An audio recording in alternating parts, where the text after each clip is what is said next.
Tak na karon alas 9:30 na. Let's do the top of the morning news bites. Mo kini ang mga headlines ato ang mga tagsa-tagsa nga pamantalaan sa mga atong news outfits and newspapers and news websites. Karong adlaw Marso 24.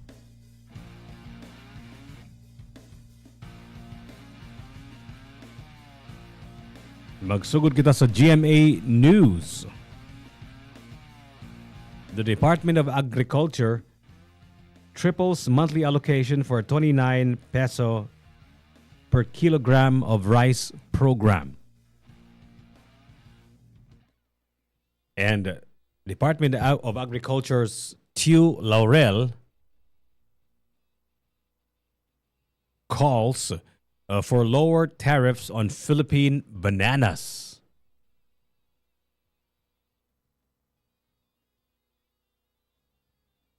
The Department of Agriculture sees a 25% compliance for pork MSRP in National Capital Region wet markets and government to deploy vehicles for transport strike that is scheduled on March 26 until the from March 24 until the 26th, and government to deploy vehicles for transport strike. 14 party lists top February 2024 Octa survey. And Jog Di Asim Amoy Leo among new names floated as Confi Funds recipients and Sarangani aspirants pledge to preserve integrity of this year's elections. And Marcos admin blinded by politics when it surrendered Duterte to the ICC, according to Bato. And Pope Francis leaves hospital after making his first public appearance in 5 weeks. Not much difference between red notice and red diffusion, says ICC accredited lawyer, and Hegseth's Philippine visit to help AFP modernization, according to Ambassador Romualdez. These are the latest headlines ato ang mga tagsa-tagsa ka pamantalaan, news outfits, and newspapers all over the country. Let's go to ABS-CBN. UP upholds herbal painkiller seeks partners for commercialization. And Earth Hour is sinagawa sa ibang-ibang lugar sa Pilipinas. NLEX implement temporary toll relief from Balintawak to Maycoayan. And Senator Amy Marcos nilinaw na hindi siya kumalas sa alyansa slate. 5 Chinese na konektado sa Pogo arestado sa Zamboanga. And asylum ni Attorney Harry Roque sa the Netherlands hinaharang. And Vietnam strengthens Asian alliance amid geopolitical shifts. And China says to pursue correct path of globalization as trade woes mount. And Israel presses ground offensive in Gaza. These are the latest headlines ato mga news outfits, news headlines, and different newspapers all over the country. In Inquirer.net, a house to cite vloggers for contempt if they skipped the next fake news hearing. And DPWH exec urges women to assert their place in engineering, according to the government. And according to Tolentino, technology can help ease traffic congestion. And Abby Binay pushes for strict implementation of the land use plan. And according to Camille Villar, we need to empower our youth. And women lawyers, leaders commissioned as AFP Reserve Lieutenant Colonels. According to Malacanang government to deploy more buses, trains amid transport strike. And Bongo thanks the INC for firm, balanced stance amid political tension. And TikTok told, do more to combat the spread of fake news. Okay nga itong mga headlines, atong mga tagsa-tagsa ka mga news outfits, newspapers, news dailies, atong mga pamantalaan, both local and national. Let's go to the Philippine News Agency. The DENR is calling for urgent and collective action against the climate change. And Kamanava cops go approach, or rather go proactive in fight versus fake news. And shooting in southwestern U.S. state of New Mexico kills 3 and injures 15. Let's go to the headlines. Manila Bulletin. 40.5 billion tuition subsidy to help underprivileged high school students to private schools, according to Rilio. And the city government sees parking buildings as a solution to traffic problems being experienced in Baguio City. And women rights advocates back gender-based programs to address calamity-borne issues. The Philippine Army promoted Brigadier General Michael Samson, commander of the 3rd Infantry Division that has jurisdiction over Western and Central Visayas, to Major General. And former President Rodrigo Duterte, who is facing crimes against humanity, charges before ICC and is detained in The Hague, is leaving his fate to God, according to his daughter, Sara Duterte, the current vice president.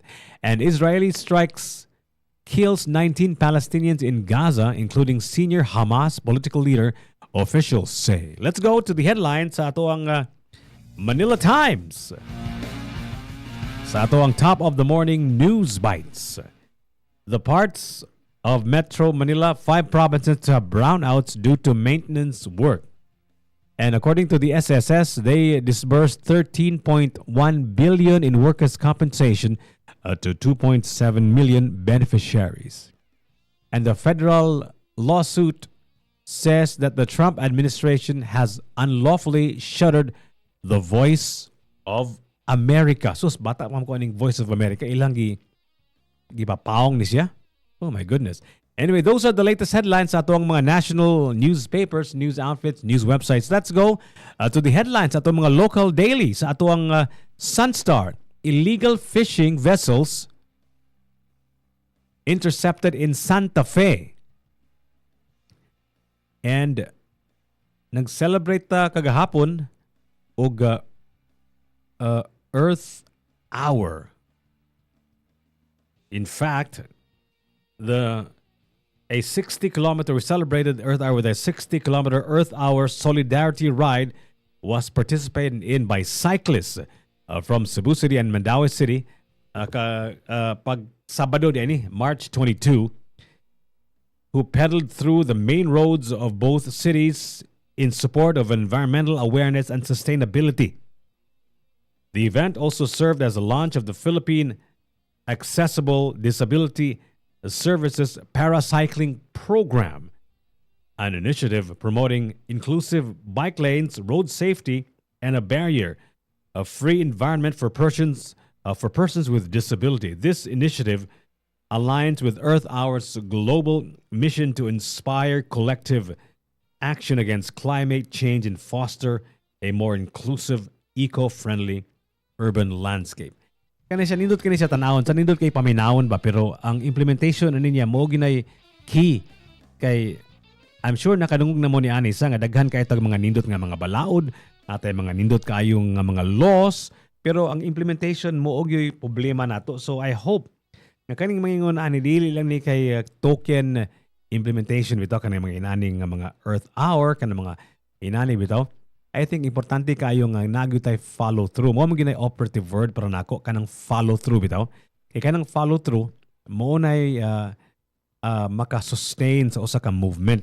Kay kung panagsaon lang ni kung naalang tay selebrasyon sama ni aning Earth Hour niya, once a year na mahitabo murag wa gyoy mahimo. So ang importante sa dani, of course, tabangan nato ang ato ang gobyerno, at the same time ang gobyerno sad motabang nato, and of course the private sector has to be more creative also. Maybe tagaan natog mga special incentives. Ang mga tao nga magbisikleta, ang mga tao nga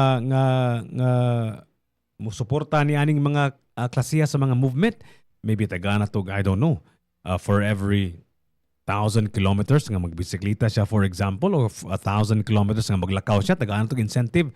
Maybe we can monetize the incentive. Maybe himuon natog kape. For example, kung coffee shop ka, for example, Bo's Coffee or Starbucks baron, moingon sila nga kung na kay 1,000 kilometers nga naglakaw ka, at tagaan mo na magkape or something like that. And also the government, maybe we can get these people some tax incentives, maybe some tax breaks. So I think it's really a cooperation between both the private and the government, the private sector and the government. Kaya more gini maka-move forward sa ato ang syudad siguro kanang magtinabangay lang gibitaw ta kay kanang mangong problema sa atong syudad, problema sa atong nasod di man gud na makaya sa usa ka tawo ra gud, dili na man gud na makaya sa gobyerno.